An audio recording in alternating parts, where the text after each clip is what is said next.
예. 원래 이제 됐습니다. 예. 원래 이제 시상 받은 업체들만 원래 발표하기로 돼 있지 않습니까? 근데 저는 스페어로 낀 것 같습니다. 저는 시상 받은 업체가 아니고 사실 저희가 컨설팅 했던 업체가 오늘 시상을 받는 통에, 그리고 또 저쪽 세션하고 이렇게 균형을 맞춰야 되기 때문에 이렇게 같이 또 시간을 하나 할당해서 이 자리를 뭐 끼워넣은 것 같고요. 또 자그마치 또 40분이나 하라고 그러더라고요. 그래서 머리가 막 아프던데 저희가 원래 컨설팅 했던 것들은 원래 앞에서 다 발표하셨으니까 저는 크게 드릴 말씀이 사실 없었거든요. 일주일 내내 그걸 고민하다가 그럼 어떤 말씀을 해드리면 그나마 조금이라도 좀 도움이 되지 될까 싶어서 일단 퀄리티 스탠다드 이름을 좀 붙여봤습니다. 이게 원래 이제 이번 제목 자체가 퀄리티 인사이트잖아요. 사실 이 제목 그대로 가려고 했었습니다. 소프트 퀄리티 이 가운데 스탠다드만 넣어가지고 스탠다드 인사이트라고 하려다가 이름을 좀 퍼스펙티브로 좀 바꿨습니다. 자, 지금 우리가 이제 소프트웨어 퀄리티라는 그 개념 자체도 계속 확장이 되고 있는 것 같고요. 그리고 지금 현재까지 지금 많이 쓰고 있는 표준들도 앞으로 어떻게 바뀔지 모르니까 그게 대해서 우리가 이제 조금 좀 이해를 하는 그런 방향을 좀 제시할까 합니다. 예, 그래서 사실 저희가 이제 컨설팅을 주로 하는 입장에서 보면 저희가 주로 표준 기반으로 컨설팅을 해왔습니다. 오늘 발표했던 데도 마찬가지고 이때까지 계속 해왔던 데도 마찬가지고, 그리고 그 컨설팅 경험을 가지고 소프트웨어 품질 표준들이 이제 어떻게 바뀌어오고 있는지 이런 내용들, 주로 제가 이제 드릴 말씀은 스파이스 쪽하고 CMI 쪽을 말씀드릴 거예요. 아마 이제 이 부분이 이제 최근에 많이 바뀌고 있는 부분이라서 오늘 요거 정도만 들으셔도 좀 도움이 되지 않을까 싶고요. 그다음에 이제 앞으로 우리가 어떻게 표준을 활용을 할까 하는 그런 프레임워크에 대해서 이야기하고자 합니다. 예, 일단 저희 회사를 간단하게 소개드리면 저희가 이제 2000년도부터 컨설팅을 이제 수행을 하고 있고요. 그리고 소프트웨어 공학 현장적인 지원 사업은 계속 해오고 있었습니다. 올해는 특히 이제 2군데를 진행을 했었고요. 그리고 AIM 시스템은 이제 품질 대상을 받았고, 사실 요 내용 아니었으면 오늘 제가 이제 우주 표준 쪽에 대해서 이야기했었어야 될 것 같습니다. 사실 두 번째 업체가 세트레가이라고 해서 인공위성 만드는 회사입니다. 인공위성에 들어가는 소프트웨어죠. 예, 그런데 저희 회사가 이제 쭉 해왔던 거 보면 주로 이제 표준 쪽에 표준을 기반으로 해서 왔었습니다. 표준을 보면 스파이스 쪽이라 해서 국제 표준 있고요. 그 다음에 CMMI 표준이 있고 항공 쪽의 표준이 있고, 그리고 저희가 이제 CMMI 쪽에서는 국내 1호 파트너사로 되어 있습니다. 그 다음에 스파이스 쪽은 인터 RSA 선임 심사원 저희가 갖고 있고, 자 이렇게 이제 컨설팅을 해오고 있고, 또 그에 비해서 또 하나 저희가 소프트 R&D 쪽이 또 품질 관리를 계속 쭉 해왔습니다. 그런데 이래 보면 R&D라는 것은 약간 좀 혁신 쪽이 좀 가깝죠. 그래서 소프트웨어가 기존에 이제 표준 중심으로 쭉 흘러가는 거하고는 좀 다른 방향일 거라고 생각하고 저희가 이쪽으로 좀 많이 집중을 했는데 사실은 그렇지 않았던 것 같습니다. 그래서 서로 이제 불만이죠. 컨플릭트가 막 발생하는 것 같아요. 이쪽하고 이쪽하고 컨플릭트가 이제 발생하는 것. 그런 부분에 대해서 좀 저희 나름대로 고민을 한 그런 흔적들이 있었습니다. 그래서 저희가 이제 해온 거 보면 맨 처음에 출발은 CMMI나 스파이스 쪽으로 먼저 진행을 해왔었고요. 그 다음에 이제 스파이스가 사실 국내에서는 그렇게 많이 알려져 있지는 않지만 유럽 쪽에서는 오토모티브 스파이스 쪽으로 해가지고 엄청 많이 쓰이고 있는 그런 분야이기도 합니다. 그리고 국내는 약간 좀 미국 쪽 편향이 된 것 같아요. 그래서 CMMI 쪽이 많이 부각되고 있는데 꼭 그렇게만 생각할 필요는 없는 것 같고요.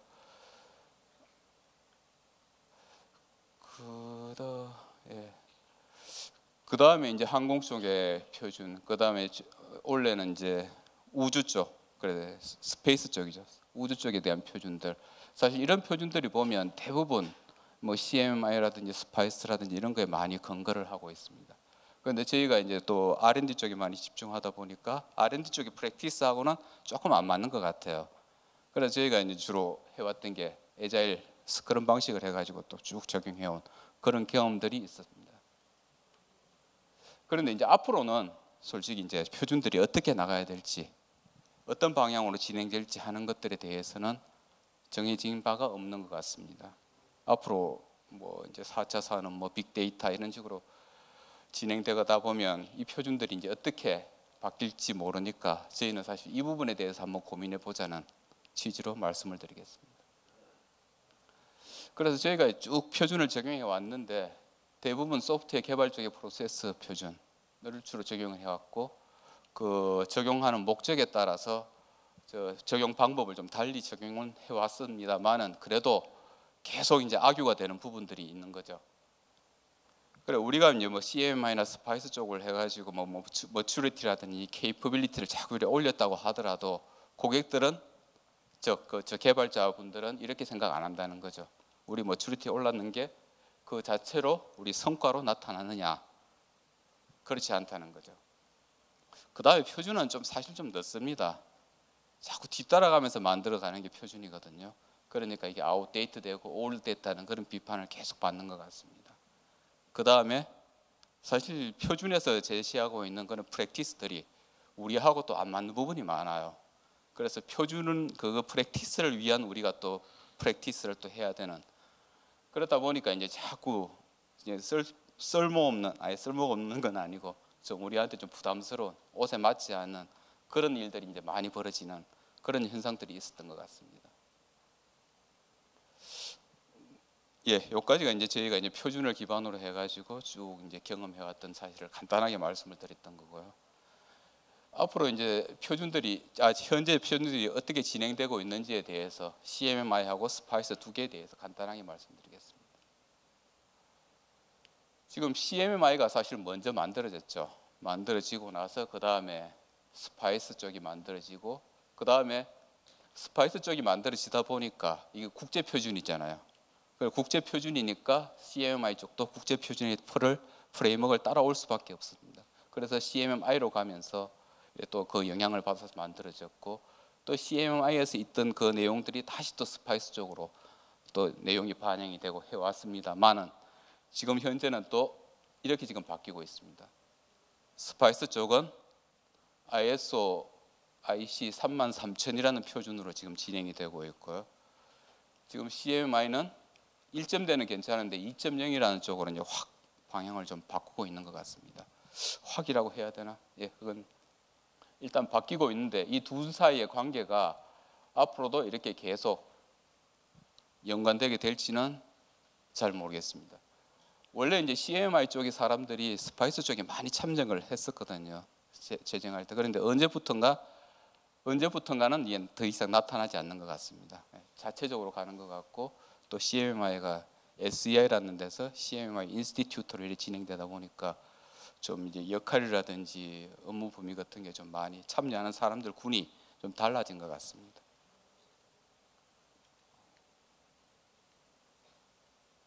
일단 스파이스 쪽에 이제 간단하게 말씀드리겠습니다. 스파이스가 이제 원래 1504라는 표준에서 이제 33000이라는 표준으로 쭉 바뀌어가고 있고요. 그래서 33000 패밀리로 갈 때는 원래 번호 자체가 33001번부터 33999번까지 그래 99개 표준을 만들 수 있습니다. 그 다음에 지금까지 말했던 소프트웨어나 시스템에 대한 표준 이외에 다양한 표준들이 지금 표준을 가지고 심사할 수 있는 틀을 만들어 놨고요. 그 다음 내용 자체로는 아주 파격적으로 변하지는 않습니다. 원래 표준이라는 게 상당히 좀 느리고 천천히 가는 그런 경향이 있습니다. 그리고 최근에 이제 에자일 쪽에 좀 일부 탐색을 하는 그런 경향이 있는 거고요. 그리고 이건 전체적으로 이제 33000 쪽의 패밀리들의 내용들입니다. 원래 이제 코어 엘리먼트로 해서 1번부터 9번까지 뭐 컨셉이나 터미놀로지 이런 개념으로 표준 만들어져 있고 그 다음에 여기 뭐 10번대 20번대는 매저먼트 프레임워크 그 다음에 심사 모델에 대한 것들 레퍼런스 모델, 어세스먼트 모델 그 다음 머추리티 모델 그 다음에 일부 가이드 이런 식으로 해서 표준 틀을 다 만들어 놨습니다. 그래 99개 표준 중에 아직 다 만들어진 게 아니고 계속 만들어질 여지를 만들어 놓고 있습니다.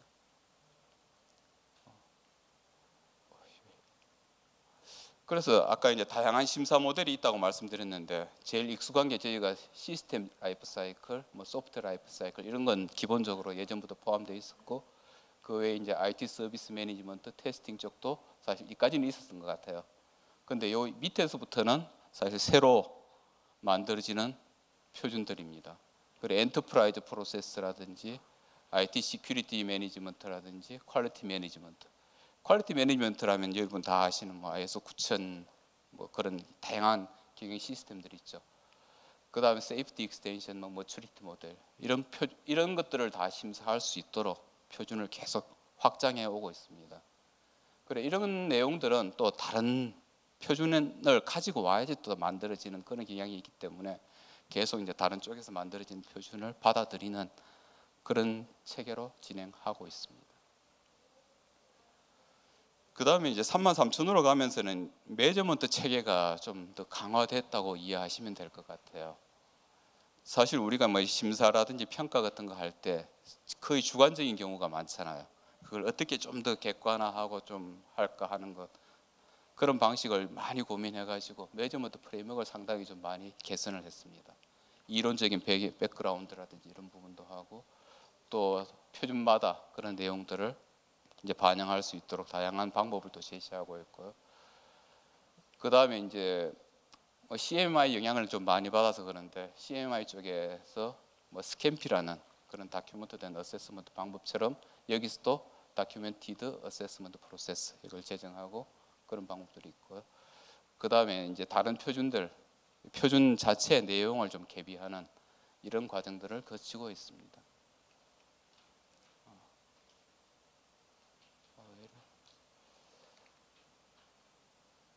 그 다음에 이제 마지막으로 스파이스 쪽에서는 계속 이제 이런 비판이 와 있었습니다. 스파이스가 만들어진 지 한 25년 정도가 됐는데 아직까지도 새로운 방법들이 이렇게 자꾸 나타나는데 이걸 우리가 반영하지 못하고 있다. 아웃데이트되고 있다. 그리고 프로세스 자체가 지금 자꾸 뭐 내용적으로 뭐 깊이 같은 것만 더 하다 보니까 프로세스 자체가 너무 딱딱한 레거시가 된다는 거죠. 우리가 좀 움직일 수 있는 여지를 많이 줄이는. 그리고 이러한 요구들, 뭐 빠른 출시라든지 반복적 혁신이라든지 accelerated digitalization이라든지 이런 비즈니스 요구를 이제 충분히 충족 못 시키고 있다는 이런 이제 악유를 계속 받아들이고 있는 것 같습니다. 그래서 이번 5월달에 국제 표준 회의가 있었는데 그때서야 린 에자일 프로세스 모델에 대해서 우리도 이제 한번 받아들여 볼까 하는 가능성을 지금 타진을 하고 있답니다. 되게 늦죠. 자, 여기까지가 일단 CM 스파이스의 내용이었고요. 자, 그에 비해서 이제 CMI는 지금 한 버전 1.3이 나온 게 꽤 한 10년 가까이 되는 것 같습니다. 10년? 한 7, 8년은 된 것 같은데 그때부터 이제 그렇게 많은 큰 변화는 없었는데 이번에 버전 2.0으로 좀 확 바뀌면서 완전 구조 자체를 확 뜯어 고치는 그런 경향들이 나타나고 있습니다. 그래서 여기서 크게 보면 모델 자체도 이제 바꾸고 있는 거고요. 그 다음에 이제 심사하는 방법 자체도 바꾸고 있고, 그걸 이제 디플로이를 이제 언제부터 하겠다는 그런 이제 일정도 지금 발표한 상태입니다. 자, 일단 모델의 변화 내용을 일단 살펴보면 프로세스 에어리라는 말이 있었는데 이름을 바꿨습니다. 프랙티스 에어리라는 말로 바꿨습니다. 똑같이 PA 똑같을 것 같은데 확 달라졌어요. 그래서 프로세스라는 말, 프랙티스라는 말 사실은 말이 비슷한 거거든요. 같은 목적을 달성하기 위해서 프랙티스를 모아놓은 것을 프로세스라고 하는데 여긴 그 자체를 아예 프랙티스로 그룹핑을 다시 지었습니다. 그러다 보니까 여기서 원래 프로세스 에어리에 있던 고울이라는 게 없어졌다고 보시면 될 것 같아요. 그래 모델 보시면 모델이 있고 프로세스 에어리들이 프랙티스 에어리들이 쭉 있고 그 다음에 각 프랙티스마다 또 레벨들이 또 있습니다. 어떤 프랙티스는 레벨 1이 되려면 뭘 해야 된다. 레벨 2가 되려면 뭘 해야 된다. 이 이전의 제네릭 프랙티스하고 다른 개념이에요.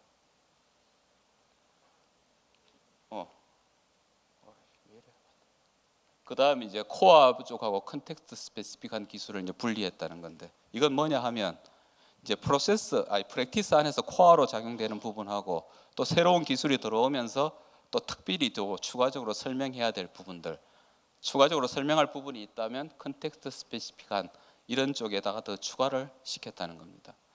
이 자체가 요구가 어떻게 나왔냐 하면 최근 이제 XP라든지 에자일이라든지 이런 쪽이 많이 이제 부각되다 보니까 이런 쪽을 CMI하고 좀 융화시키려고 하는 그런 노력이라고 보시면 될 것 같습니다. 이건 스파이스 쪽보다는 조금 빠르다고 보시면 될 것 같아요. 그래, 프랙티스 에어리가 그럼 어떻게 구성되어 있냐 하면 사실 요 공통적인 거 가운데 17개 정도가 있고요.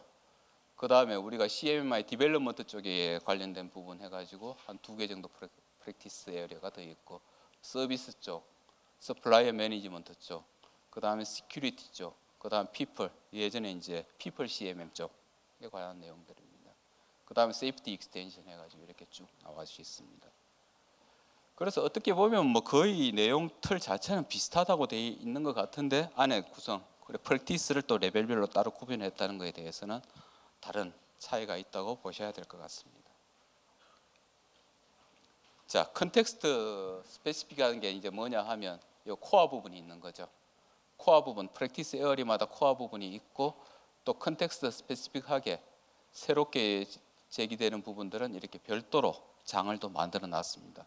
이 부분이 뭐냐면 일단 요 에자일 부분이에요. 에자일을 적용할 때는 이 프랙티스를 이렇게 적용을 하라. 이렇게 다시 또 추가를 해 놨습니다. 그런데 지금 현재까지는 저 에자일 요거 하나만 있는 거고 앞으로 계속 또 다른 내용들이 또 추가될 여지는 있습니다.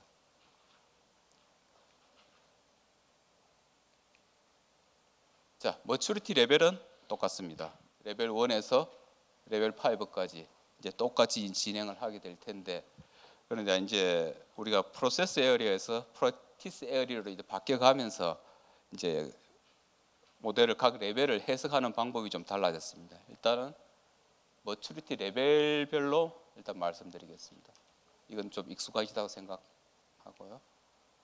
자, 일단 머추리티 레벨 2가 되려면 어떻게 해야 되냐 하면 지금 이게 일단 CMI 디벨롭먼트 쪽을 가지고 말씀드리겠습니다. 토탈 사실 19개가 있는데 그 중에서 일단 9개 부분에 대해서 각 프랙티스 에어리어의 각 레벨 1, 레벨 2까지 있는 프랙티스들을 다 수행을 하게 되면 레벨 2가 된다는 식으로 설명이 됩니다.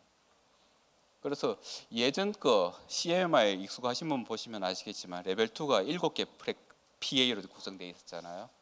7개인데 여기에 보면 2개 정도가 더 추가되어 있는 것 같습니다. 뭐 인프라스트럭처 쪽하고 에스티메이션 쪽하고 더 추가되어 있습니다. 그래 다시 이제 이렇게 생각하시면 될 것 같아요. 프로세스 에어리어를 프랙티스별로 다 쪼개놓고 다시 유사한 것끼리 묶어가지고 프랙티스 에어리어를 만들어 놓고 나니까 사실 개수가 더 많아진 거거든요. 그래서 예전에는 이제 플래닝 쪽에 다 이제 포함되어 있던 그런 프랙티스들이 에스티메이션, 그래서 에스티메이션이 사실 CMI 쪽에서 제일 어려운 그런 부분이기도 합니다. 그래서 에스티메이션 쪽에 대한 부분들이 좀 많고 그 내용이 좀 복잡하고 하니까 이거 별도의 프랙티스 에어리어로 이렇게 빼놨다고 이해하시는 게 좋을 것 같습니다. 그 다음에 CMI 레벨 3가 되려면 19개 프랙티스 에어리어에 대해서 모든 프랙티스 에어리어는 레벨 1에서 레벨 3까지 프랙티스를 다 충족을 하라. 그래서 여기서부터 이제 가로촉으로 하나 더 확장, 이만큼 영역이 확 넓어진 거죠. 그런데 여기 보시면 컨피규레이션 매니지먼트는 여기 보면 하나 빠져 있을 거예요. 이건 프랙티스 2까지만 진행하면 된다. 이렇게 규정을 해놨습니다. 자, 레벨 4인 경우는 일부 프랙티스 에어리어에 대해서는 레벨 4까지 진행을 하십시오. 그 다음에 레벨 5인데는 이 2개의 프랙티스에 대해서는 레벨 5 프랙티스가 정의되어 있는 데까지 진행하십시오. 그럼 사실 나머지 부분들은 프랙티스 4나 5에 대해서는 정의가 안 돼 있다는 거예요. 그래서 특별히 코드 어널리시스, 옛날에 카조 그죠? 그 다음에 NPM 이런 쪽에 대해서는 레벨 5까지가 정의되어 있지만 다른 쪽은 정의되어 있지 않다는 겁니다. 궁극적으로 컨피규레이션 매니지먼트는 레벨 2까지만 정의되어 있다는 거예요. 그래서 각 프랙티스 에어리어별로도 이렇게 프랙티스가 모두 다 정의된 게 아니고 어느 정도 수준까지만 정의되어 있다고 이해하시면 될 것 같습니다. 자, 이때까지 말씀드린 게 이제 CMI의 모델이 이렇게 바뀌었다는 내용이고요. 그 다음에 심사, 사실 이쪽이 이제 가장 관심이 좀 많을 것 같은데, 원래 CMI 심사를 받고 우리가 뭐 인정서를 받았다고 하면 유효기간이 3년이었습니다. 3년 뒤에 우리가 이제 다시 재심사를 받고 하면 되는데, 그걸 2년으로 줄였어요. 24개월. 그 다음에 심사를 준비하는 기간을 사실 특별히 주지 말라는 그런 방식으로 심사가 진행이 됩니다. 우리 원래 심사 받을 때 미리 이제 프로젝트 미리 딱딱딱 찍어가지고 열심히 훈련시키잖아요. 그렇게 하지 말고 또 그런 상황을 만들지 않겠다는 식으로 지금 심사하는 방향이 좀 많이 바뀌었습니다. 그래서 이거는 심사는 한 60일 전에 통지한다는 거죠. 어떤 프로젝트에 대해서 우리가 심사하겠다는 거. 그러니까 기껏 해봤자 우리는 60일밖에 못 한다는 겁니다. 그 다음에 샘플 개수도 이제 OU의 경우에 따라서 적게는 뭐 2개, 많게는 한 4개 정도까지 이렇게 왔다 갔다 하면서 심사할 수 있도록 하는 거고요. 프로젝트 자체를 심사 대상 프로젝트를 랜덤으로 셀렉션한답니다. 그리고 옛날에 우리가 하던 방식하고 좀 많이 다르죠. 그 다음에 이렇게 36개월을 24개월 쪽으로 이렇게 변경했다는 것은 좀 수시로 가서 확인한다는 의미에서 뭔가 지속 가능성이 될 수 있는 그런 심사 방법으로 지금 유도하고 있는 그런 상황입니다. 이렇게 되면 우리나라 업체들 조금 영향이 좀 있을 것 같은데요. 어떻게 생각하세요? 좀 뭐가 좀 달라질 것 같죠?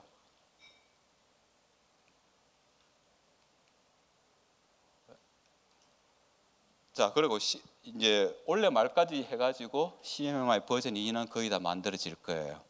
그 다음에 내년 초부터 해가지고 새로운 버전으로 이제 새로 디플로이가 될 것 같고요.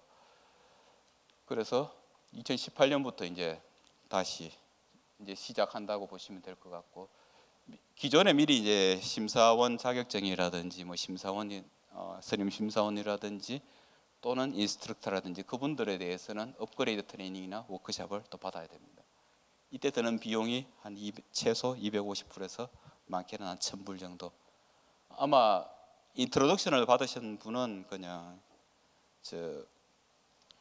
인터넷으로 그 250불 내시고 이렇게 교육 받으시면 될 것 같습니다. 업그레이드 교육 받으시면 될 것 같습니다.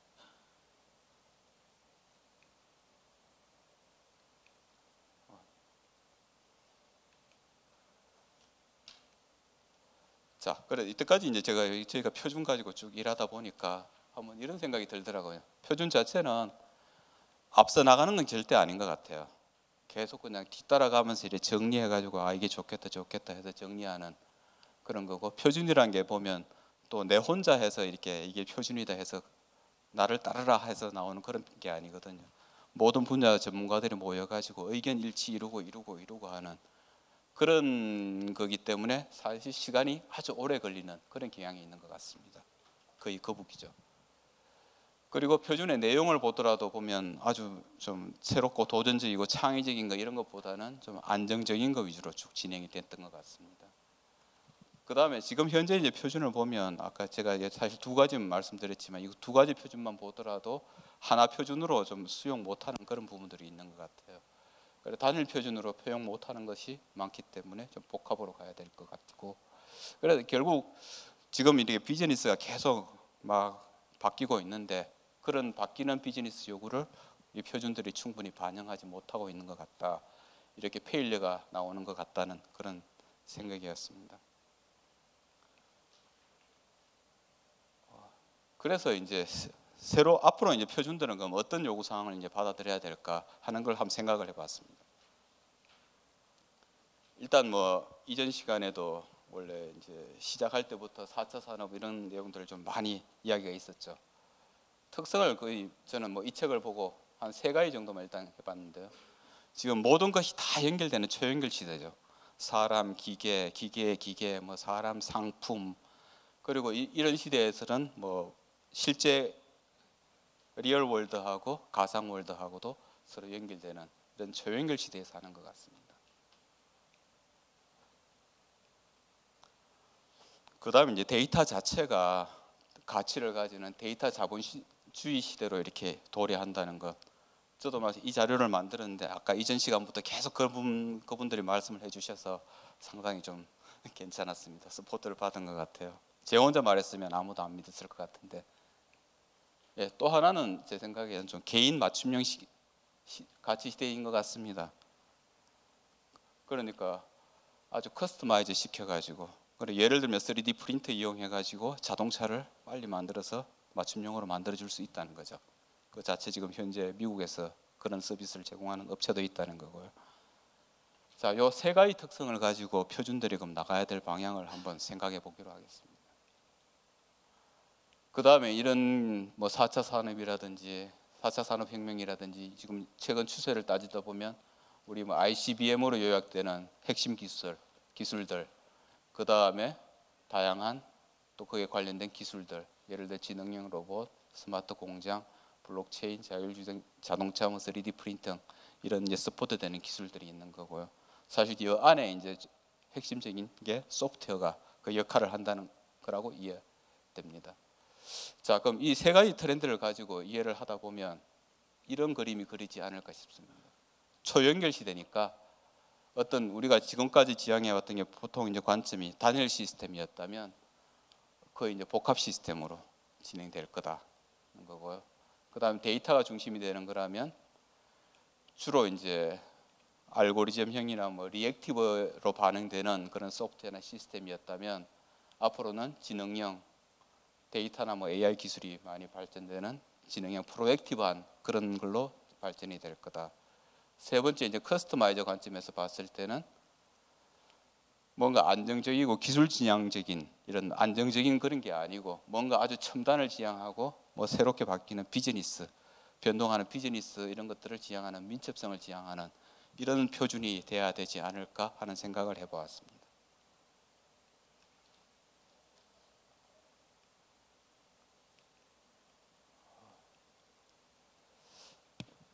그래서 이제 표준을 한번 소프트웨어도 사실 제가 소프트웨어 말 아니고 이제 사실 소프트웨어를 좀 벗어났어야 되는데 품질에 대한 표준 요구 사항을 생각해 보면 단일이 아니고 전체적인 관점을 볼 수 있어야 되고 또 핵심 자산으로 소프트웨어만이 아니고 데이터라든지 다른 분야도 같이 함께 고려해야 되지 않을까.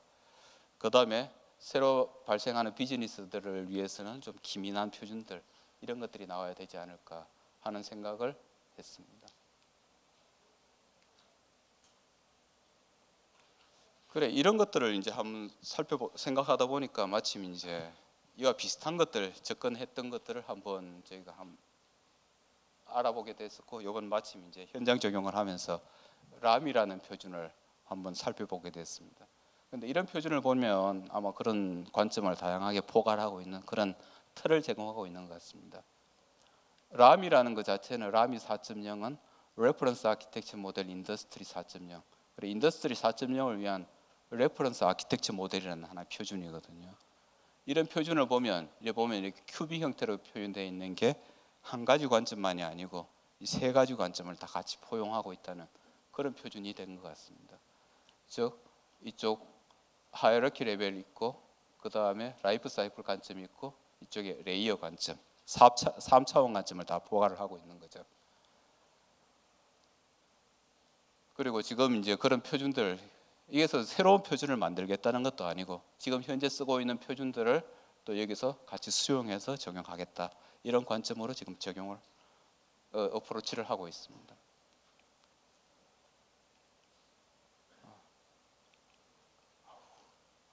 이게 제일 어렵네요. 자, 일단 이쪽 X축을 가지고 한번 보겠습니다. 이건 하이어러키 수준인데 가장 업체에서 봤을 때 가장 낮은 부분, 이 공장 자동화 쪽이었거든요. 어떤 프로덕트를 만들기 위해서 이제 필드 디바이스라든지 컨트롤 디바이스라든지 이제 스테이션, 워크센터, 그다음에 엔터프라이즈 관점, 그 위에 커넥티드 월드라는 점점 이제 범위가 확 넓어지는 이런 관점을 포괄할 수 있는 표준이고 지금 현재 IC 6264라는 표준 자체가 이런 것들을 포괄할 수 있도록 제정을 해놓은 표준입니다. 지금 인더스트리 4.0에서는 요 밑에 부분 필드나 프로덕트 쪽을 좀 더 강화해가지고 6264를 좀 확장했다는 이런 개념이라고 보시면 될 것 같습니다. 요게 지금 제가 요게 X축을 말씀을 드리는 거고요. 그 다음 이제 라이프 사이클 쪽 Y축으로 보면 여기 보면 라미 쪽에서는 뭐 디플로이먼트, 메인테넌스, 유지지 어떤 타입을 먼저 정의를 하고 그 다음에 인스턴스를 정의하는 이런 관점으로 라이프 사이클을 또 정의를 해놓은 표준이 있고요. 그 다음에 이제 G축으로 갔을 때는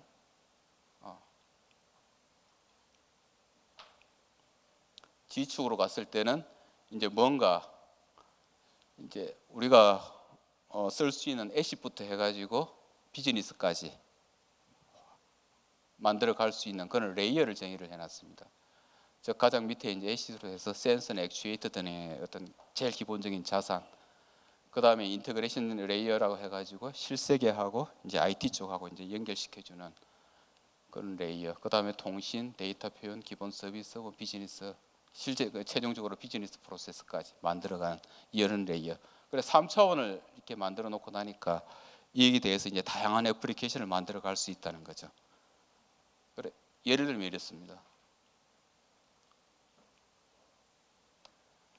이거를 센서에서 데이터를 가지고 프리프로세싱하는, 그래 공장 쪽에서 센서 쪽에 데이터를 받아가지고 프리프로세싱 해가지고 컨트롤할 수 있는 그런 어플리케이션 만들려면 처음에 여기서 필드 디바이스 쪽에서 데이터를 받아서 인포메이션 레이어까지 일단 올라와 봐야 되겠죠. 그 다음에 그것을 이동을 시켜가지고 어디까지 가져가느냐 하면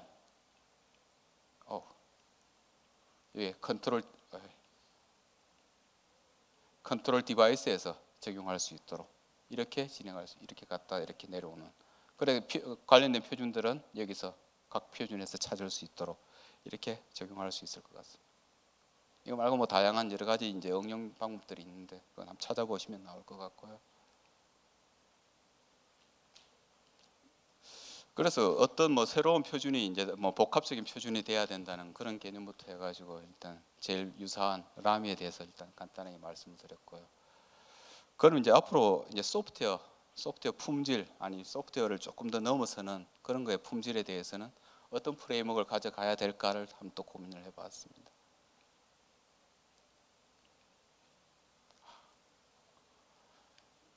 그래서 사실은 우리가 이제 소프트웨어를 사실 넘어서야 된다는 이런 생각이 좀 많이 들었고요. 그래서 우리가 초연결 시대라든지 뭐 빅데이터나 뭐 인공지능 이런 시대로 이제 가는 그런 지금 길목이고, 여기서 이제 소프트웨어가 혹시 잘못 역할을 하면 저 아래 어디 숨어 있어서 드러나지도 않는 그런 현상이 발생하지 않을까 하는 우려도 있습니다.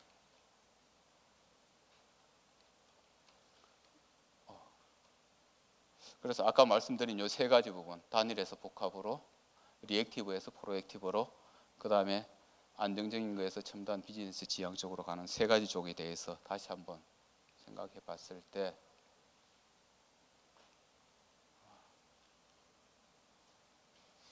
그래 사실 뭐 소프트웨어들이 이렇게 있고 그 다음에 사실 그 위에 이제 레이어로 따지면 그 위에 시스템들이 이렇게 연결돼 있을 것 같고요. 시스템들을 가지고 어떤 비즈니스가 이루어지는 한 세 가지 층을 한번 생각해 볼 수 있을 것 같아요. 그리고 소프트웨어도 사실은 여기 표시는 안 됐지만 소프트웨어들끼리도 이렇게 연결돼 있는, 말 그대로 뭐 초연결이 되는 그런 상황이라고 볼 수 있을 것 같습니다. 자, 이런 측면에서 봤을 때는 그럼 여기 소프트웨어 품질도 우리가 생각해 봐야 될 것 같고, 그 다음 시스템 품질도 생각해 봐야 될 것 같고, 위에 최상위적으로 비즈니스 품질도 한번 생각해 봐야 되겠다는 생각이 들었습니다. 그래서 예를 들어서 이제 아까 라미 표준과 비슷하게 이런 식의 표준도 한번 그려볼 수 있지 않을까 한번 해본 겁니다. 제일 아래 소프트웨어, 시스템, 비즈니스. 이건 뭐 어떤 형식으로 꾸며도 마찬가지겠지만 사실은 다양한 관점을 포괄하겠다는 것 플러스 소프트웨어만이 아니고 다른 쪽으로 좀 시야를 좀 확장해 보자는 그런 개념으로 만들어 본 겁니다. 예를 들어서 라이프 사이클 쪽에서는 뭐 비즈니스 생명주기, 시스템 생명주기, 뭐 소프트웨어 생명주기 이런 것도 있겠지만 데이터 관리에 대한 생명주기 이런 쪽도 많이 필요할 것 같습니다. 그 다음 요소 기술 쪽을 이게 또 한 축으로 봤다면 뭐 우리가 플랫폼이나 인터페이스라든지 기술적인 거 말고 데이터라는 것도 하나의 더 축으로 생각해 볼 수 있다는 거고요. 또 G 쪽으로는 소프트웨어, 시스템, 뭐 비즈니스 쪽으로 이렇게 확장될 수 있는 그런 틀도 고려할 수 있을 것 같습니다. 그래 지금 이제 생각해 보면 소프트웨어 쪽에서는 대부분 이제 여러분 많이 익숙하신 뭐 소프트웨어 엔지니어링에 대한 표준이라든지 단위 프로세스에 대한 표준들이 많이 있으니까 그런 것들을 쉽게 활용할 수 있을 것 같고, 그 다음에 우리가 다 개발하는 게 아니고 앞으로는 거의 다 획득하고 그 다음에 커넥트하는 이런 쪽에 많은 관점들이 부각될 것 같습니다. 그 다음에 시스템 쪽에서는 뭐 시스템 공학 쪽에 대한 표준들이 물론 있고요. 또 여기서는 뭐 통합 쪽에 시스템을 통합하다 보면 사실은 시스템 하나하나의 특성을 때문에 트레이드 오프 돼야 되는 경우가 상당히 많거든요. 그래서 트레이드 오프 같은 것들을 어떻게 잘 할 수 있을 건지 하는 쪽이 많이 부각돼야 될 것 같습니다. 그다음에 비즈니스 쪽으로 갔을 때는 예를 들어서 비즈니스는 뭐 빨리빨리 만들어내야 되는 게 목적이겠죠. 그럴 때 기밀성을 강화해야 된다든지 또는 데이터나 컨텐츠에 대한 품질 이 자체가 비즈니스에 많은 영향을 미칠 것 같다는 생각이 들고요. 뭐 기민성 쪽에서는 에자일 뭐 이런 쪽 또는 데브옵스 쪽이 많이 요즘도 많이 들리는 말이 있는 것 같고, 그 다음에 이제 DMM이라고 해서 데이터 매니지먼트 머추리티 모델이라는 게 또 하나 있습니다. 머추리티 모델이 또 자꾸 나오는 거죠. 그래 이런 쪽은 데이터를 좀 강화하고 있는 요즘 시대에 맞는 그런 표준이 아닌가 싶습니다. 그래 시스템이 사실 단일 시스템이 아니고 복합 시스템으로 갔을 때는 이게 뭐 시스템 오브 인터레스트라는 이런 개념을 가지고 이해하시는 게 편할 것 같아요. 우리가 관심을 가지고 있는 시스템은 그걸 이 시스템이 돌아갈 수 있도록 하는 다양한 이네이블링 시스템이 있는 거고, 이거 자체는 또 다양한 오퍼레이션 안에서 또 다양한 시스템 안에서 돌아가고 있는 그런 거니까 요 시스템 공학 표준 15288이라는 데 보면 나와 있는 그런 내용들입니다. 예, 요건 뭐 DMM 같은 것들은 저기 한번 찾아보시면 나올 거고요. 최근 이제 부각되고 있는 표준이거든요. 이것도 프로세스 표준이에요.